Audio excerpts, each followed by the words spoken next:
আমাদের নেতৃবৃন্দের উপরে জুলুম করা হয়েছে। বহু কায়দা কানুনে তাদের মুখ থেকে জোর করে যা নয় তা স্বীকার করানোর চেষ্টা করা হয়েছে। এককালীন প্রধান বিচারপতি এস.কে. সিনহা তার লেখা নিজের বইয়ে তিনি তার অপরাধ স্বীকার করেনি তা তুলে ধরেছেন। কিভাবে বিচার নয়, পরিকল্পনা মাফিক ঠান্ডা মাথায় এই নেতৃবৃন্দকে খুন করতে হবে তার ছক বিচার বিভাগ এবং সরকার মিলে তৈরি করেছিলেন। এর পাশাপাশি এমন পরিবেশ বাংলাদেশের সৃষ্টি করা হয়েছিল যে এই পরিবেশে অন্যায়ের বিরুদ্ধে প্রতিবাদ করার সামান্য কোনো সুযোগ রাখা হয়নি। আপনারা দেখেছেন একটা রায় হয়েছে, বাস্তবায়ন হয়েছে। যাকে খুন করা হয়েছে বিচারিক আদালতের মাধ্যমে তিনি তো আল্লাহর দরবারে চলে গেলেন,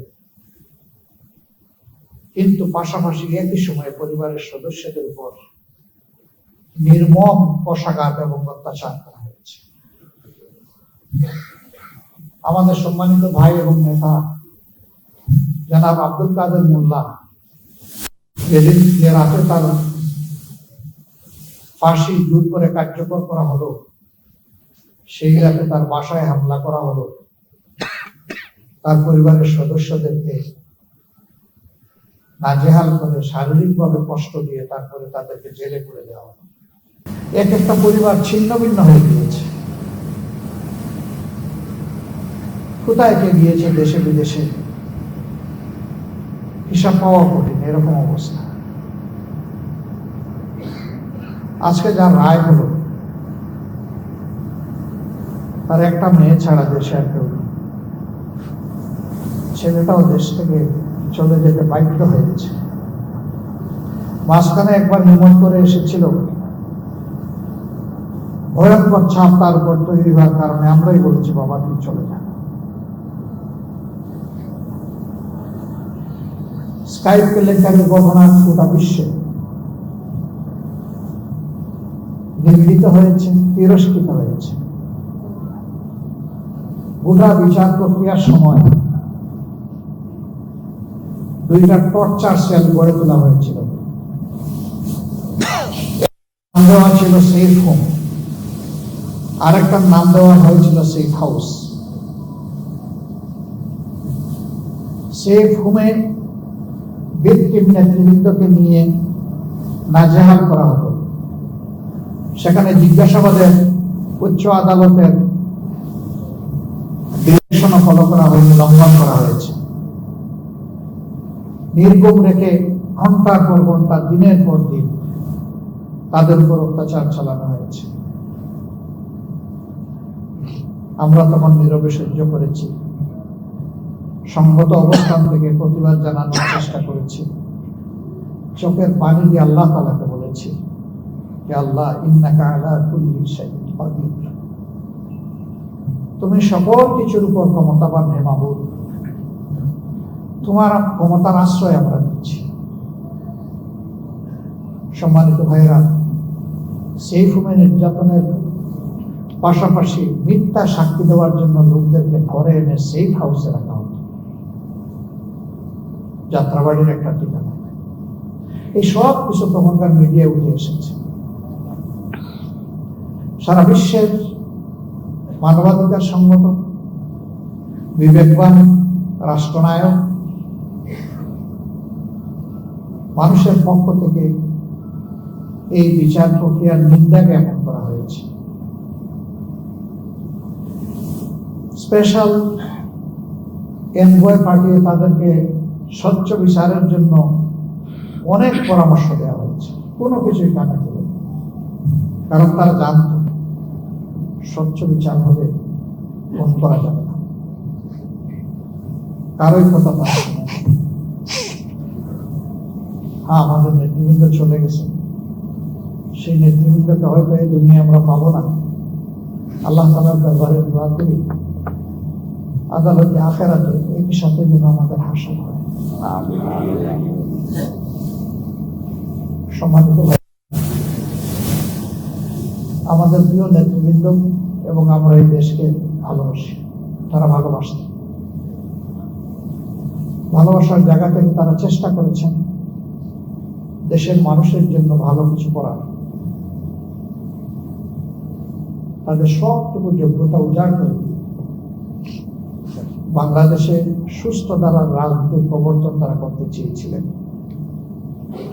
শুধু বিরোধী অবস্থানে রাজপথে নয়, সরকারের ক্ষুদ্র অংশ হওয়ার পরেও সেখানেও গিয়ে তারা চেষ্টা করেছেন সরকার ব্যবস্থাপনাকে ভালো করা যায়। দুইজন মন্ত্রী, 3টা মন্ত্রণালয়, আপনারাই সাক্ষী। আল্লাহ তাআলা এই বান্দাদেরকে বিশেষভাবে সাহায্য করেছিলেন। তারা সততা এবং স্মার্টনেসের সাথে পুরা সময় জুড়ে তারা তাদের দায়িত্ব পালন করে এক বিরল প্রমাণ বাংলাদেশের জনগণের জন্য রেখে গেছে। সততার নজিরবিহীন উদাহরণ তারা রেখে গেছে। আমরা আশা করি তাদের এই অবদান জাতিকে অনুপ্রাণিত করবে যুগের পর যুগ, শতাব্দীর পর শতাব্দী। ইনশাআল্লাহ সরকারি বাহিনী অপহরণ করছে, নির্যাতন করে ভারতের মাটিতে নিয়ে ফেলে এসেছে, জেল কেটে কষ্ট করে দীর্ঘদিন পর তিনি ফিরে এসেছে। আল্লামা দিলওয়ার হোসেন সাঈদী, তিনি শুধু জামাতে ইসলামের সম্পদ ছিলেন না, তিনি শুধু বাংলাদেশের মানুষের সম্পদ ছিলেন না, তিনি ছিলেন বিশ্বের বিশ্বাসী মানুষের সম্পদ। তার সাথে কি আচরণ করা হয়েছে আপনারা দেখেছেন।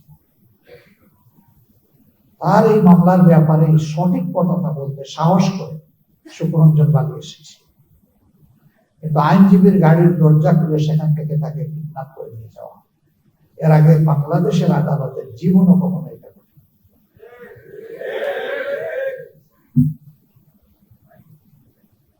পাতানো ট্রায়ালের খবর মিডিয়া এসেছে, আপনারা দেখেছেন। বিচারক বলছেন আপনি হারাই যাবেন, আমি বসাই দেব। জনগণ বুঝবে আমাদের মাঝে কোনো বোঝাপড়া নাই।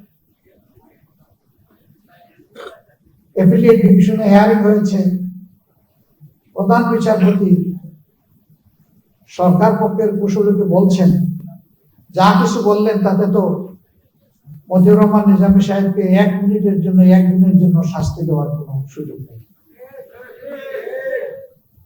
আমরা আশা করেছিলাম সত্য কথাটা খোলা কৌটে বলার পরে অন্তত তার কথার মর্যাদা তিনি রাখবেন, কিন্তু না, ওই যে আগে ছক্কাটা বিদেশ থেকে সাপ্লাই দেওয়া রায়ের ভিত্তিতে ঠিক একই পরিণতির দিকে তাকেও ফেলে দেওয়া হবে। আমরা মাহবুবের শুকরিয়া আদায় করি। আমাদের নেতৃবৃন্দের উপরে জুলুম করা হয়েছে, বহু কায়দা কানুনে তাদের মুখ থেকে জোর করে যা নয় তা স্বীকার করানোর চেষ্টা করা হয়েছে। এমনকি রায় বাস্তবায়নের আগেও ষড়যন্ত্র করা হয়েছে।